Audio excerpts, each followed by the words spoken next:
আসসালামু আলাইকুম, কেমন আছেন সবাই? আশা করি ভালো। আজকে আমি আম ডাল বানিয়ে দেখাবো, খুব সহজভাবে করেছি। আশা করছি আপনাদের ভালো লাগবে। যে পরিমাণ গরম পড়ছে, এই গরমে কিন্তু আম ডাল খেতে বেশ ভালোই লাগে। আর গরমের সময় কিন্তু আপনি টক জাতীয় খাবারেই মুখে কিন্তু অনেক রুচি লাগে। আর যাদের মুখে রুচি লাগে না, কিছু খেতে ইচ্ছে করছে না, তারা কিন্তু এই ডালটা একবার হলেও বানিয়ে খাবেন, রান্না করবেন, দেখবেন এটা দিয়ে কিন্তু অনেকটুকু পরিমাণ ভাত খাওয়া যায়। এই গরমে কিন্তু পাতলা জাতীয় খাবার শরীরের জন্য অনেক ভালো। আমি এখানে 1.5 কাপ পরিমাণ মসুর ডাল নিয়ে নিয়েছি। এটা ঘন্টাখানিক ভিজিয়ে রেখেছিলাম, তারপর ভালো করে ধুয়ে পানি ঝরিয়ে নিয়েছি। এখানে আমি 2 কাপ পরিমাণ পানি দিয়ে সিদ্ধতে বসিয়ে দিয়েছি। এখানে আমি আর কিছু অ্যাড করিনি, কোনো লবণ, কোনো হলুদ। এটা ডালে একটা নিজস্ব কালার আছে, আর হলুদ এখন যদি দিই তাহলে কিন্তু কালারটা নষ্ট হয়ে যায়। আমার ডালটা কিন্তু পুরোপুরি সিদ্ধ হয়ে গিয়েছে। সিদ্ধ হওয়ার পরে কিন্তু আমটা দিবেন, না হয় কিন্তু আমটা বেশি গলে যাবে, টকটা বেশি বের হয়ে যাবে। আমি এখানে জ্বালার জন্য 3টে কাঁচামরিচ দিয়ে দিয়েছি আর 4 টুকরা আম দিয়ে দিয়েছি। আমটা আপনাদের পছন্দ অনুযায়ী দিয়ে নেবেন। আপনারা যদি বেশি পরিমাণে টক খান তাহলে একটু বাড়িয়ে দিবেন, আর কম হলে একটু কম দিবেন।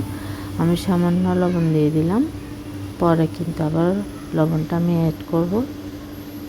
আর এটা যখন বলক উঠে আসবে তখন আমি হলুদের গুঁড়াটি দিয়ে দিব। এখন কিন্তু দিলে আপনার কালারটা অনেক সুন্দর আসে, যার জন্য আপনারা হলুদটি পরে দিবেন। যখন সিদ্ধতে দিবেন তখন কিন্তু হলুদ গুঁড়াটা দিবেন না, তাহলে কালারটা সুন্দর আসে না। দেখুন আমার ডালটা কিন্তু প্রায় হয়ে এসেছে। আমটাও আমি দেখেছি চেক করে সিদ্ধ হয়ে গেছে। এবার আমি বাগার দিব। আমি এখানে 2 টেবিল চামচ সয়াবিন তেল নিয়েছি, 3টি শুকনো মরিচ, 5-6 কোয়া রসুন, আধা কাপ পেঁয়াজ কুচি।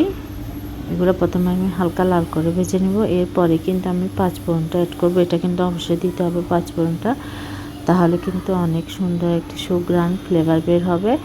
ওইটার কারণে কিন্তু ডালটা অনেক টেস্টি হয়। আর যেহেতু এটা টক টক ডাল, আম ডাল, এটাতে 5 ফোড়নটা অবশ্যই অ্যাড করবেন।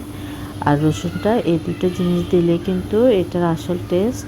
দেখুন আমি এখানে 1 চা চামচ পরিমাণ 5 ফোড়ন দিয়ে দিলাম। দিয়ে আমি ভালো করে নাড়াচাড়া করে হালকা ভেজে নেব। বেশি কালার চলে আসলে কিন্তু ডাল দেওয়ার পর ডালের কালারটা বেশি কালো হয়ে যায়, তাই হালকা ব্রাউন কালার করে ভেজে আমি দিয়ে দিলাম। দিয়ে এবার নাড়াচাড়া করে আমি একটা বলক উঠিয়ে নিব।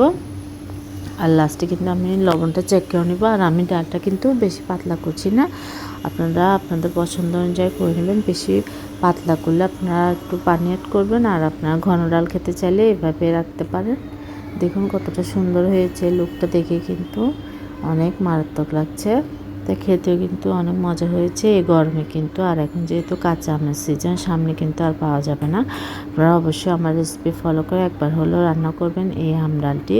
এটা খেতে অনেক মজা। এই গরমে কিন্তু এরকম একটি ডাল খেলে শরীরের জন্য ভালো, এবং মুখেও কিন্তু রুচি লাগে, খেতে অনেক মজা লাগে।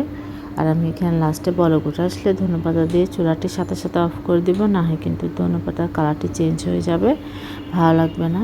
একটা ফ্লেভার আসে ধনেপাতা দিলে, তাই এটা আপনারা স্কিপও করতে পারেন, কোনো সমস্যা নেই। কিন্তু আর বাকি সব কিছু দিয়ে যদি আপনারা এই ডালটি রান্না করেন, ট্রাস্ট মি, এটা কিন্তু খেতে অনেক মজা। তো এমনি এমনি খাওয়া যায়, এতটাই মজা। আপনারা অবশ্যই আমার রেসিপি ফলো করে বানাবেন, রান্না করবেন এই ডালটি। আম ডাল বলেন, টক ডাল বলেন। আর আমার চ্যানেলটি সাবস্ক্রাইব করবেন, পাশে থাকা বেল আইকনটি প্রেস করে দিবেন, নোটিফিকেশান অন হয়ে যাবে, তাহলে আপনারা নিত্য নতুন ভিডিওগুলো দেখতে পারবেন। দেখুন আমি কিন্তু পরিবেশনের জন্য নিয়ে নিলাম।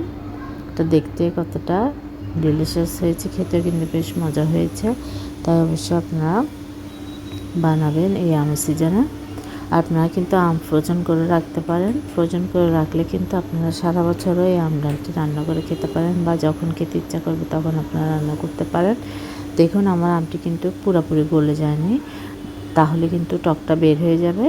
আপনারা কিন্তু যখন হালকা সিদ্ধ হয়ে যাবে তখন কিন্তু আপনারা এটা ডালটি ফোড়ন দিয়ে দিবেন, তাহলেই কিন্তু আপনার পারফেক্ট টকটা থাকবে। আর আপনারা বেশি পরিমাণ টক খেতে চাইলে আমের পরিমাণটা বাড়িয়ে দিতে পারেন। ভুল দুটো সরি, আল্লাহ হাফেজ, আসসালামু আলাইকুম।